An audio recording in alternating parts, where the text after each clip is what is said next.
So, today we're going to be talking about how to get into or prepare for top US boarding schools. We'll be sharing some stories from our own students, so I'm really excited to have this conversation with you all tonight. My name is Cassidy Goldblatt, and I oversee our boarding and day school admissions division here, as well as our Crimson Rise program, so supporting again our younger students, our middle schoolers. I had a bit of an atypical trajectory. I attended the University of Michigan and then went on to the Boston Conservatory, kind of had an arts entrepreneurship slash musicology slash performance background, and always had a passion for education, working with students, and have had the great joy at Crimson of working with students from 9, 10 years old all the way through their university admissions pool, and really seeing like the entirety of that journey and how students' experiences shift depending on their age and their needs shift.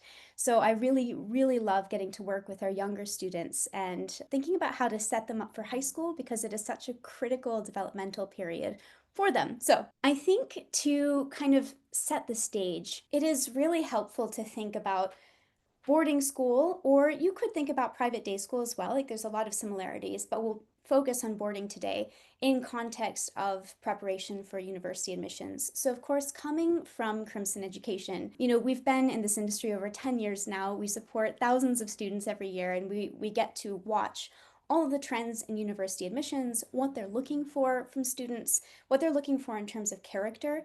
And it's no secret that the admissions rates for top universities have dropped steadily over the past 10, 15 years. But even in the past couple years, we've seen a continued decline.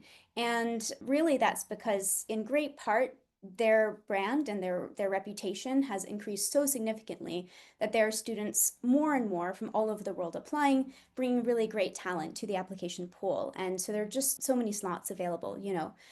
We also see the expectations from universities changing and what they want out of student applications, and this tends to shift every couple years. We had the trend a few years ago where every student was an entrepreneur and every student had started a business. We had the kind of social activism that's a little bit more recent. Most recently, we're starting to see a very new trend in research, which Crimson actually was witnessing a couple years ago, and now officially, as of this last season, schools are starting to announce they're providing space for students to put their abstracts and their research papers. And you think about like what it means to be a high school student and what it means to conduct real research. That's not something that we grew up having to think about until college or grad school typically. And so giving students opportunities to learn not in a rote way, but in a very deep and personalized way is increasingly important. And that's something that boarding schools really specialize in. It's a small environment often, not in every case. They have a lot of support from teachers. They get to kind of craft their own curriculum. They have a lot of opportunities that you don't get in other schools. And you also are kind of forced to develop a more independent take on your educational experience. And so this is why we see schools having such high like admissions rates for their students getting into like the Ivy League, for instance, or Stanford or MIT. But beyond this, I also want to share what some of the former admissions officers that we work with here at Crimson have to say about what they're looking for in students. One, you'll see this comment around intellectual curiosity across the board. I think every admissions officer I've ever spoken to at Crimson has commented on the need for intellectual curiosity or vitality or the hunger to learn, the obsessiveness with learning. And what this means is that you have to be willing to go deep in specific topics.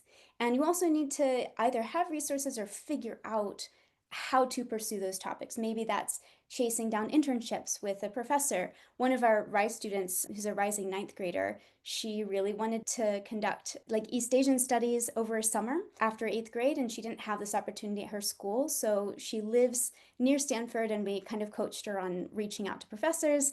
And she ended up contacting a professor who was very, very generous and offered her the opportunity to kind of work with him over the summer and observe his research and have sort of a mini research internship as early as the summer after eighth grade. Not every student is going to be cut out for this, but it just goes to show you like how much professors at universities value this hunger for learning in students and how much they want to reward and support that. We also have from, say, Harvard, this appreciation for students who want to teach their peers, who want to be educators of one another and want to share their knowledge. And so I think, in the boarding environment, it is all about teamwork and collaboration and building community, and you kind of have to support each other. So it's a really great way to develop and cultivate that attitude towards educating your peers and your community and kind of growing together.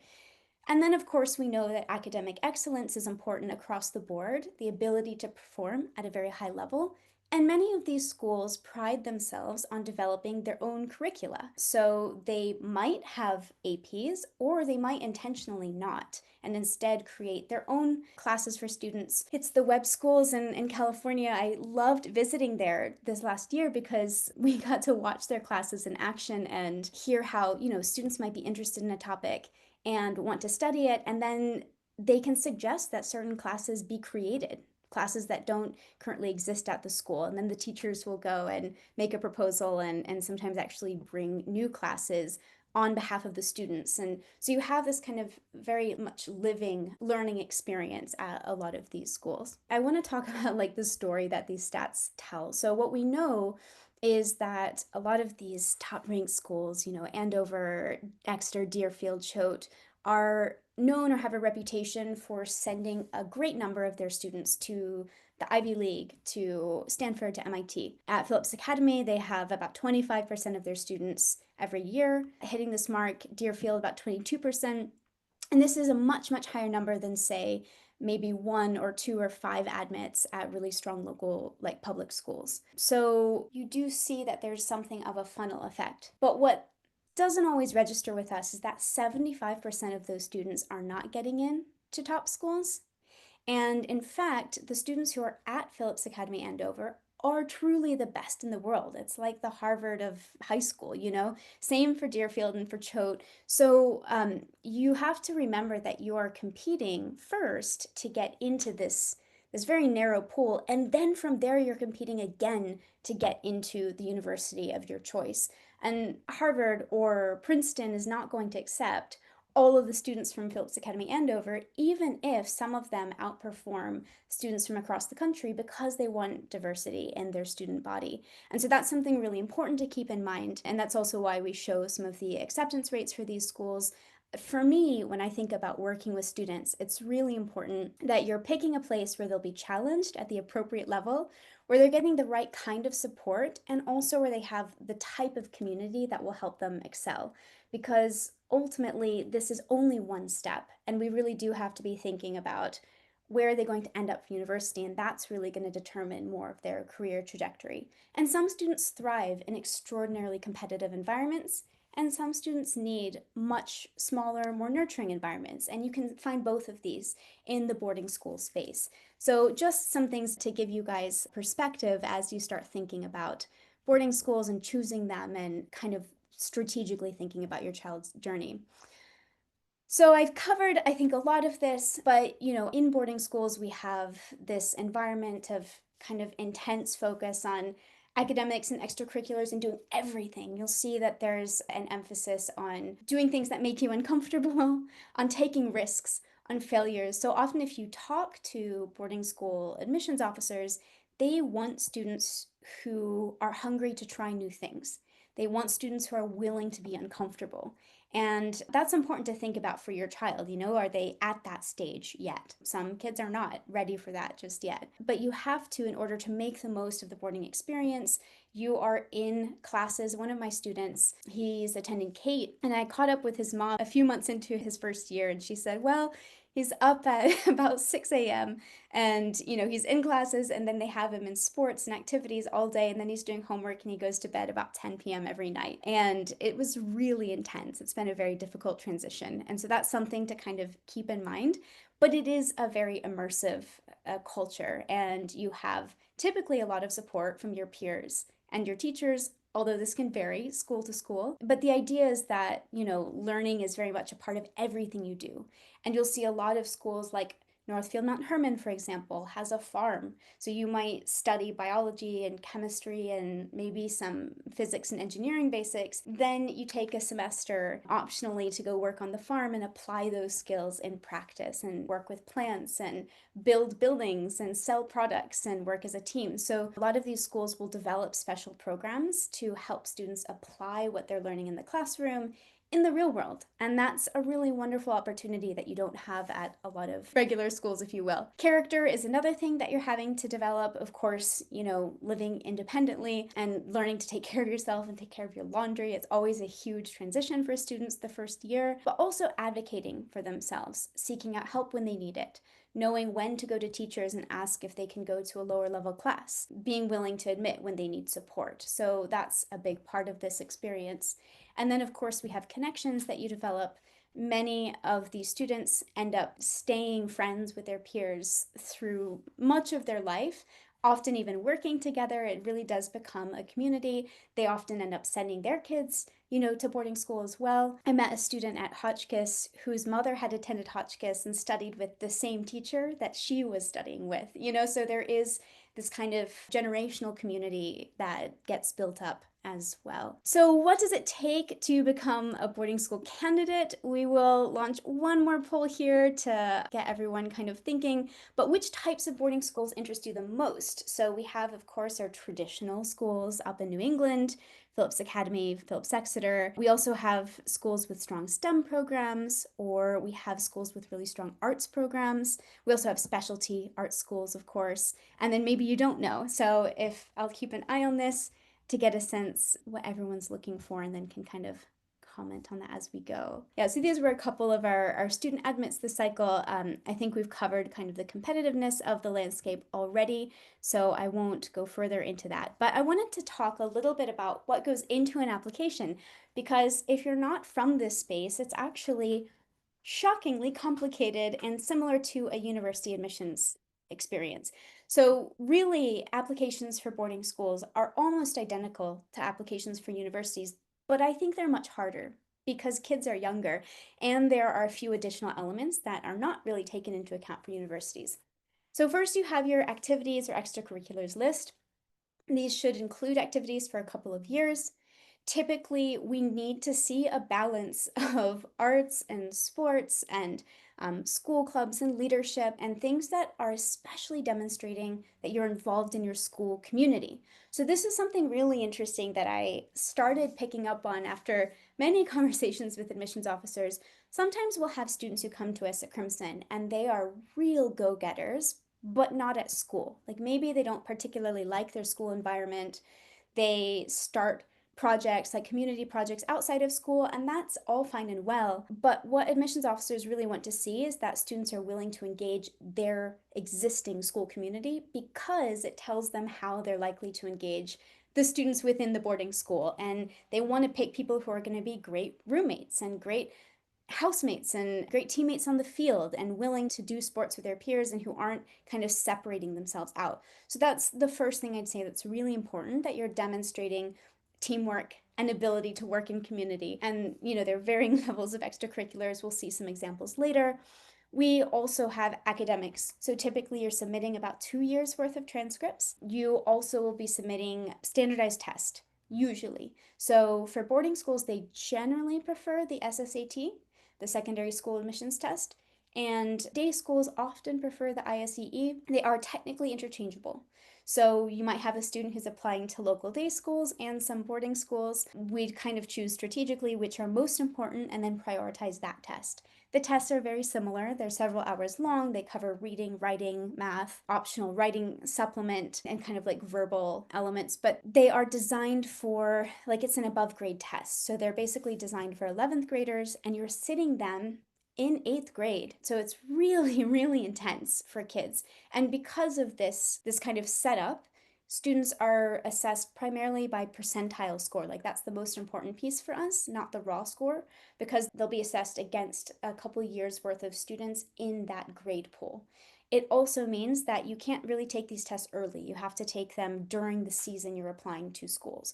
There may be a few exceptions to that, but by and large, that's the rule. From September, if app cycle starts September and they're due around February, you need to be taking the test during that window. We have teacher recommendations also, so this is no surprise, but you do typically need an English teacher recommendation, a math recommendation, both from the current year, from 8th grade when you're applying, and typically like a recommendation from your principal or someone like your school counselor. And you can submit other recommendations, but you really don't want to overload admissions officers. It's better to make sure that your application is really concise and gets the point across. So we might add another recommendation if a student has a special interest that they've really developed, and that particular coach will be able to say things about them that their school teachers can't say. We also have student essays, but unlike college applications, these are not standardized. So every school has its own prompts for students. There's some kind of workaround, sort of. There's one platform that allows students to send a few essays to all of their schools, but schools will still require supplements on top of that. So the general rule of thumb is that students will have to write like 3 to 5 essays per school. So we just had a student who recently joined, and he really wants to apply to 20 schools, and that's probably not going to work. It's a lot of writing, and you really have to be intentional about how each essay is crafted toward the culture of the school you're applying to. So it's a lot of work. We typically recommend 8 to 10 schools roughly. And then parents get to write essays as well. So for those of you who fancy yourselves authors, that's great. And for many of us, it's not quite as exciting. But these are a chance to understand the culture in the home, what a student is growing up with, and how that will kind of carry into their attitude toward their peers at school. And also what parents are looking for out of the experience for their kids, and if they're going to be good partners to the school. That's something important. And then finally, we have the interview, which is unique to boarding schools and day schools. It is a really important part of the application. An interview will not necessarily, like, it's not going to get you in, but it will get you removed from a pool. So you typically are interviewing with one of the admissions officers, and then this person will go and defend you or not to the rest of the admissions committee. So, like there are small things to think about, like, if you're getting interviewed right before Christmas at the end of a really long day, your interviewer might be pretty exhausted and have dealt with a lot of interviews. There's a little bit about timing to kind of think about. And also to remember that your interviewers are very human, and some of them might have great days some days, some of them may not others. But making sure that students are really comfortable in their own skin and can be authentic and genuine in that conversation, that is the most critical part. Like, it cannot be fabricated. Their personality really has to come out. But with that, you want to have practice communicating with adults and talking about your interests in a way that also aligns with the school, so they can see that you're really excited about the school and there are things you want to do there. And we'll see that kind of play out in some of our sample applications. So if we break down, what admissions officers are really looking for, they also look for that intellectual curiosity, students who want to learn, who want to have a great academic experience.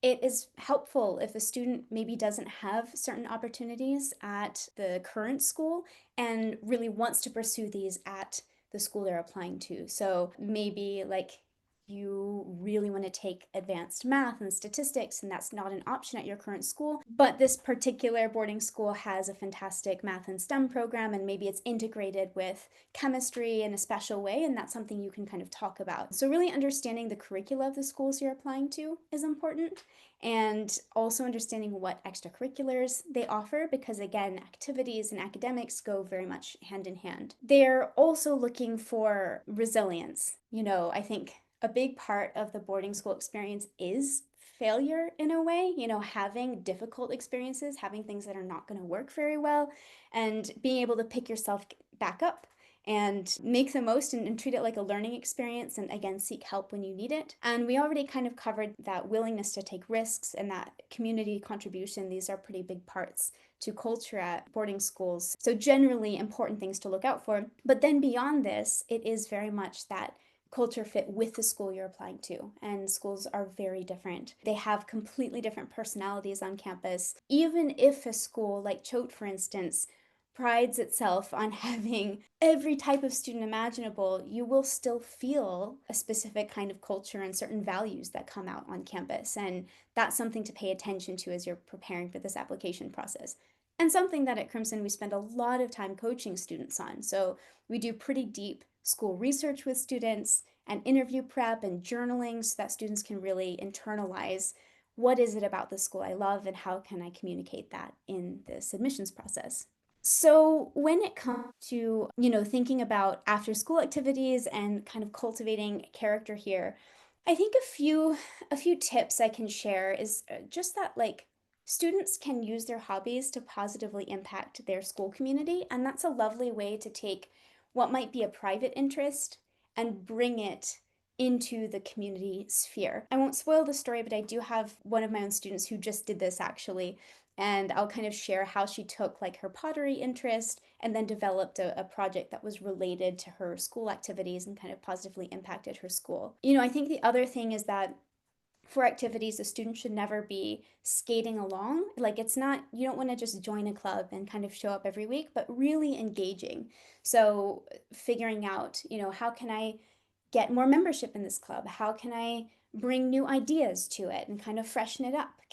If things feel stale, maybe we can paint a mural together on a specific topic. Maybe we can try new exercises. Maybe I can start something new at the school. And so, really thinking about how to make a difference, that's a big part of this. And because of this, students should be doing activities they're genuinely interested in. There is a level of commitment and follow through that we have to like believe our students are capable of and kind of hold them to. But also, it's no use to kind of force an activity that's not a great fit for a child because ultimately it becomes something they can't talk about well, they can't really write about it well, and it becomes a waste of time rather than a help. One thing I think for, thinking about like how families can kind of incorporate this in the home, I think I see some of the most beautiful results when families do uncomfortable things regularly together. Like they make it a part of their family lifestyle and culture to do strange things. One of my students, they were really into the outdoors. They would go hiking and they would take their kids like cliff diving. And I remember hearing the best stories from my student on how horrified he was about cliff diving, but his dad really wanted him to try it, and finally he worked up the courage and he had the best experience and such like a vivid kind of memory to talk about, something he learned from that, learning all about, nature in that experience as well, and birds they would talk about. So that kind of thing. I in particular love like literature and poetry, and I think, as a family you could write poetry together and then share your poetry out, and it's very awkward, right? It's not something that's easy, but it's also embracing that uncomfortability and kind of laughing with it and seeing what you can learn in the experience. You can take your kids to attend live jazz concerts and expose them to free jazz, which is wild and not something they're probably listening to on their average Spotify playlist. You could take a ballroom class together. So, like, doing things as a family that are kind of challenging all of you together can help develop that resilience and that curiosity and that willingness to take risks, in your kids without just telling them, you need to do this. It makes it something that's a little more compelling and more of a natural experience. And I think part of this also is building a healthy culture on failure, So when students succeed in something, maybe celebrating like the opportunities that they have and what they've learned from the experience. And similarly, if they fail in a competition or an audition, using it as again a learning experience and remembering that the goal is not actually the win of that particular competition, but rather how you grow through the experience. Because whether you win or not, like that's just a moment, and you can always keep growing from there. And so, kind of building that into your conversations as they're applying for clubs and leadership positions and getting really excited about things that might be hard to actually see come to fruition. They're going to experience a lot of that in the boarding school space as well. So, to share one case study, so Jane is one of our students from this cycle. I haven't shared her actual name, just want to protect her privacy, but Jane was admitted to Hotchkiss and Phillips Academy Andover, Kate, Petty, St. Mark's, so she had a really fantastic series of results. And Jane, you'll see in her profile, like these are things that she's been working on for years. She is a solo pianist, she has performed and competed internationally and received awards, but she's also taken her love of piano and really used it to kind of have some community impact. So she's had a blind student for some time, for some years actually, and something that kind of came naturally. She began teaching the student, but because of this, she's gotten really interested in how to support visually impaired children.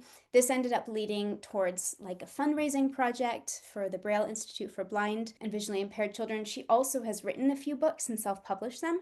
one of which is actually a guide on how to teach piano to the blind, which is a fantastic project for, especially for a middle schooler to do, but it's coming out of her personal experience. And she also, is a kid as well. So she wrote a fictionalized story on what it's like to be in boarding school. Of course, she's never been in boarding school. That was something she wanted to kind of explore in the imagination. She also wrote a book about bullying and what that experience is like and how to handle that. So you'll see how she's taken kind of her music interest and used it to have a really direct positive impact on people around her. And these are things that she's able to talk about. So in her essays, we wanted to highlight like her humility and her community engagement and kind of kindness and what she's learned out of these experiences. She also has done speech and debate, so this is a school activity. She's done it for some time. She also does tennis recreationally and many school sports. So this is a huge part. It's really important to have sports, especially team sports of some sort, in your profile, even if it's not something that you're doing at a very high level. You'll see for Jane, she does taekwondo, which is a bit more of a solo kind of sport, not something that's like a traditional team sport, and that she's done at an extremely high level. She's a black belt. She's also a teacher's assistant. So that would not be like the traditional, I'm a football athlete or a softball athlete. But because she has shown that ability to go deep in one area, plus her piano, of course, the fact that her school sports are more recreational is actually okay. It's like still nicely balanced. And she's demonstrating that she's still willing to engage in school and work on a team with her classmates. So you'll see she also has like a bit of an academic focus. She's conversational in a few languages, Latin, French, Japanese. She loves language learning, and this is, again, something that's kind of individual. And so Jane's interesting because her profile really does have an individual streak. And so you might think, well, like, that's not kind of the traditional conversation we've been having around school and community involvement. But despite this, she actually has, in her own way, really deeply engaged her immediate community and her school. And so we also wanted to highlight in her application and interview prep, like how she's noticed problems in her community and then worked with people collaboratively to find solutions to those. So showing that she really can be a team player. So that's a little bit about Jane.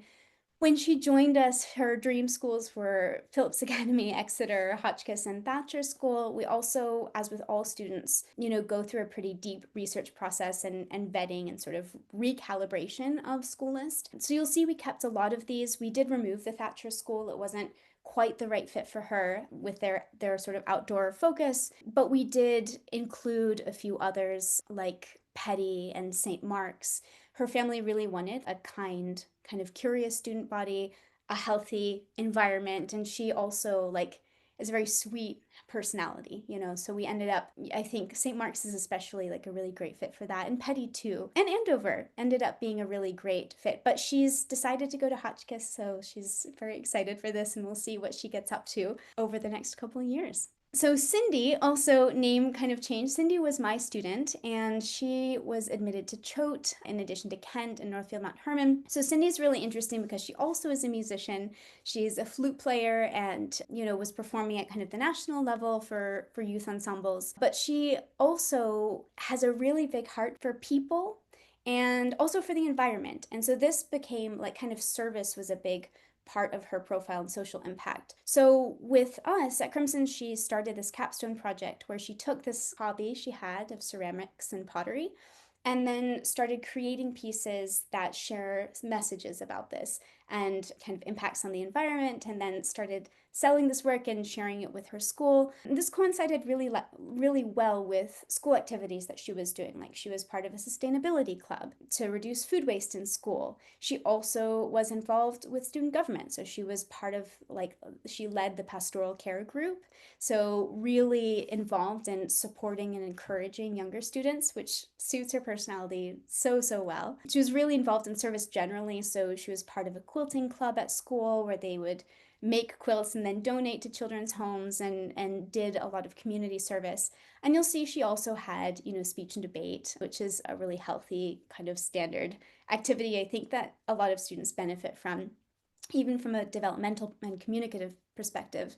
And then also tennis and golf. So she also had like these kind of sports that were more recreational, but she had demonstrated this depth in her music and in service. And that's kind of where we were able to focus. So Cindy ended up having really lovely essays, actually. So she talks a lot about her family and her background, and also her experience going to boarding school for the summer and how difficult it was. And she ties in these quotes from her father and how it kind of she would sit with it when she was really missing home, and then how much she learned from being away from home and being with peers. And she writes this beautiful essay about this kind of bittersweet concept of being away from home and learning, but not being with your family.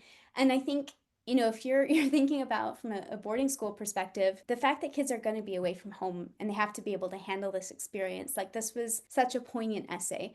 But also, it was very much her. So I got to do a lot of essay work with Cindy and help her in crafting these. And she ultimately was the storyteller, but a lot of our work involved like teasing out these feelings and these memories and then figuring out how to capture it into story form. And then that set her up really well for her interviews as well. So it all kind of goes together. This is a very holistic process. And I think that's one of my favorite parts about it is regardless of where students end up, if you can go through this process and first you're working toward showing consistency and depth in an activity and that kind of responsibility, and second you're learning to reflect on who you are and what's important to you, and third you're learning to research schools and think critically about that match. Is this a good school for me? Am I a good fit for the school? And then finally being able to communicate that and tell a story. This is all a very early peek into what they'll experience in university applications, and students learn so much through the process itself. So it's really quite rewarding, but it is intense, So I think it's also important that students are on board with this. When we have kids who come in and maybe they're not excited about the boarding school experience, maybe their families are, it usually doesn't go very well. So it's a completely team effort from parent to child to strategist. And yeah, it's just fun to kind of be on the same page. So here we are talking about school options. I'm sure I've lost track of time as usual. I'll launch one more poll here. I think I'd love to hear from you guys on kind of which area of the admissions process you are especially looking for guidance on. It could be standardized test prep, it could be profile building, it could be interview preparation, application strategy. These are all things that we do, of course, at Crimson, but this will kind of help me understand what is most pertinent for you all. And right now, it actually looks like a pretty even spread, so we'll be able to get you guys some good answers in a bit. So I think when we're selecting schools, a lot of times I see families enter this process thinking, okay, what's the best brand? Or what's the best ranking? And that's fine, but it really doesn't tell you anything about like a learning environment. And this is your child's like one of the most formative periods of their life.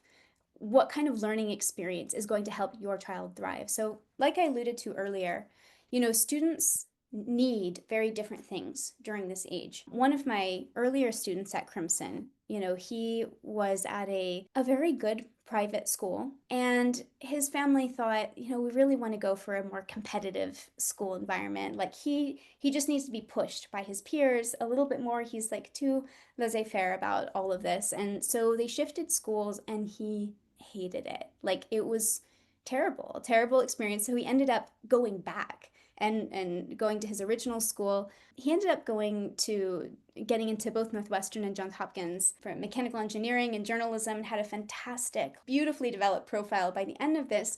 And I think it's such a great reminder that we have to take into account a student's personality and where they're going to thrive the most. So again, for some students, they need a culture where their peers are kind of aiming for similar things and they're competing against each other, and then that's going to help them kind of rise to the occasion. But for other students, they need a very supportive student body. And so when you're thinking about schools, sure, there are the school values and the mission, and that is the first thing that the admissions officers will direct you to. Our school's mission is this, and that's lovely. But you also have to critically assess the reality of student culture on campus and the teacher culture. And the best way to do that is by visiting campus and asking questions of the students and teachers and kind of reading between the lines. And so this is a big part of what we do when we're working with families, is helping you kind of prepare for this process. A few like high level things you can think about. One, academics. If you're thinking like competitive environment, I want a quality academic environment. I saw this was a question for a lot of you, or a priority for you all. The first place I would look is university matriculation records. Do they have a history of sending students to top schools? And also, what's the average kind of test scores coming from students who are graduating? You don't necessarily need the most competitive matric list.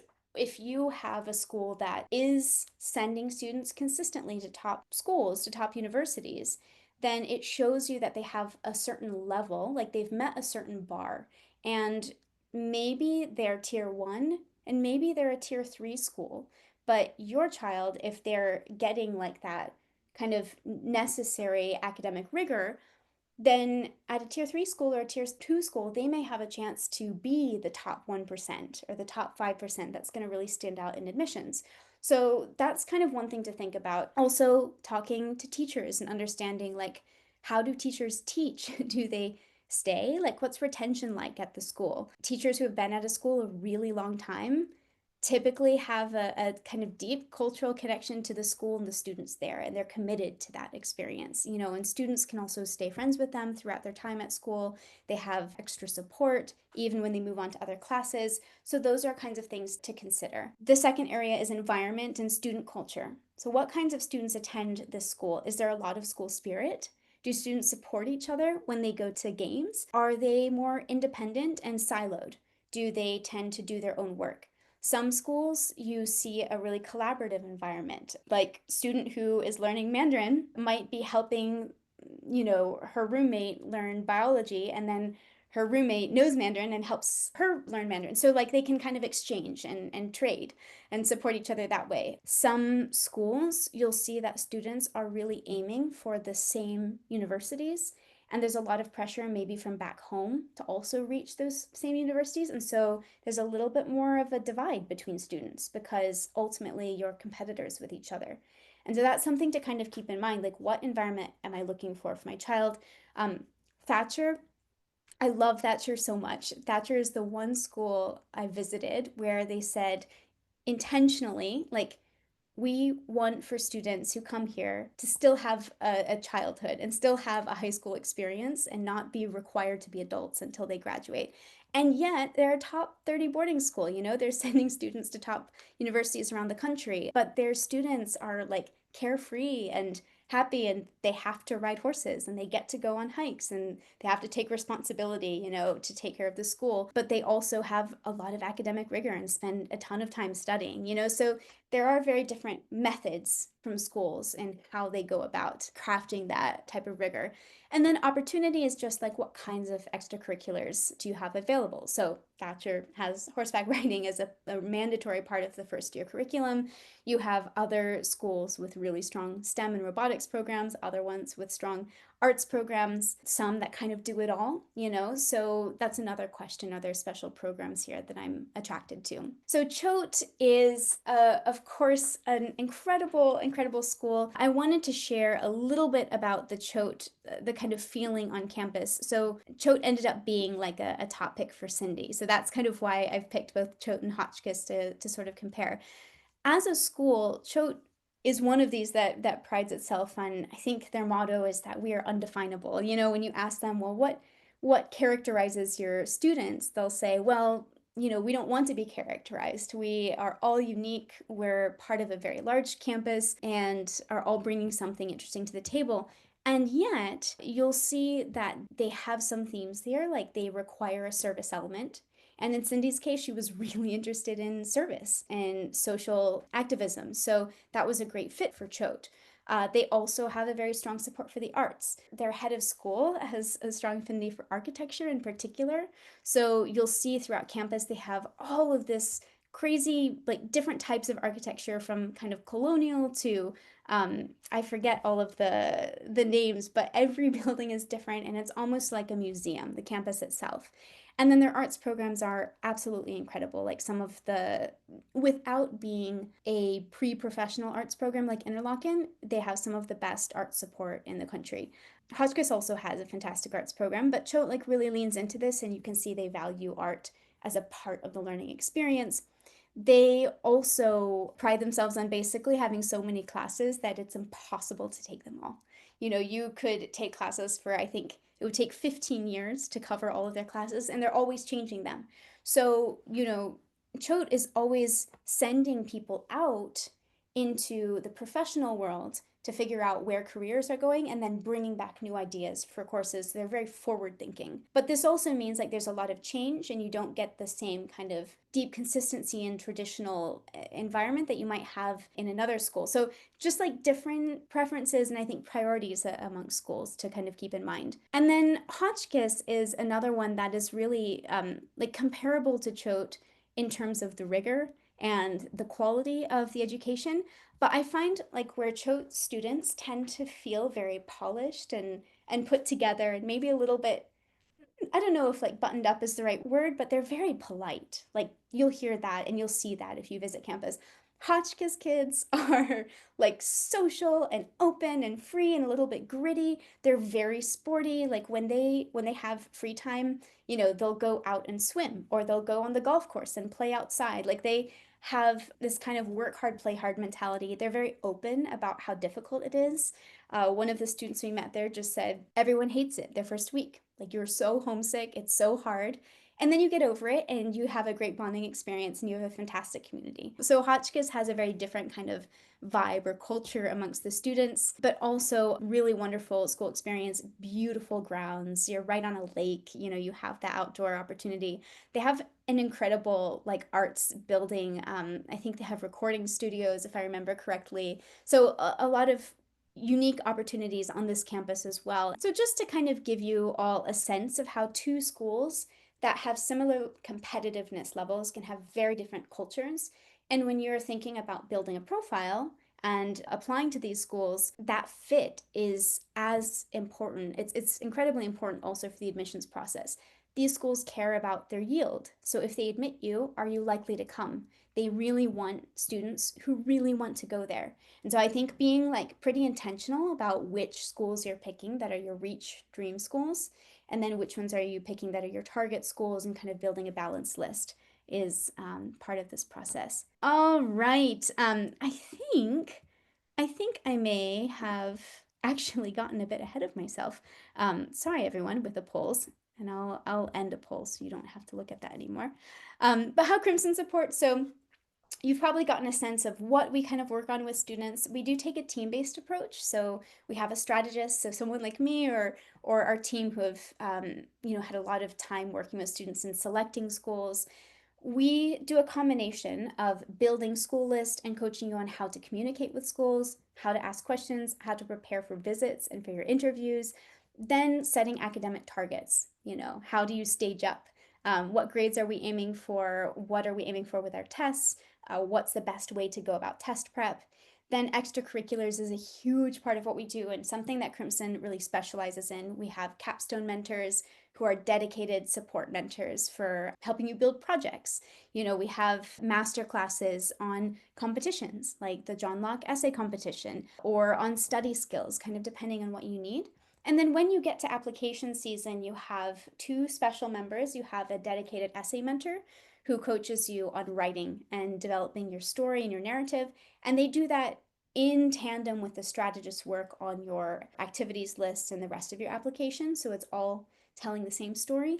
And then we have interview mock mentors who actually pretend to be admissions officers so you can get practice interviewing with a stranger. And your strategist is the one kind of preparing you for all of that. So your first stage is generally, if you're starting early enough, profile building, and we might coach you on building an elevator pitch or creating presentations and doing research or publishing something or launching your own events or your own clubs, doing capstone projects, which I think I want to save some time for Q&A, so I won't get into, but capstone projects are ways to take your hobbies and apply them to have some impact on your community, kind of like the purposeful pottery capstone that we saw with Cindy earlier. And then we start admissions planning. So everything from a school fit questionnaire to reviewing school matches. We actually have a really exciting algorithm that we're developing on supporting matches for schools. So you have this is based off of all of our school visits and our students who have applied. And so you really have a clear sense of like personality fit in addition to the personal experience of your strategist. We coach you on researching that school list. So watching videos and learning about student culture and then writing down what appeals to you so you're preparing for interviews and ultimately, leading toward the application season itself, which is generally from September through roughly February. And this is a pretty intense period of essays and interviews and requesting recommendation letters, and we coach you through all of that. So it's a pretty hands-on process, and we are very much partners with the entire family through this. I hope you gained something from this session, and I hope to speak with many of you soon. Take care, everyone. Bye-bye.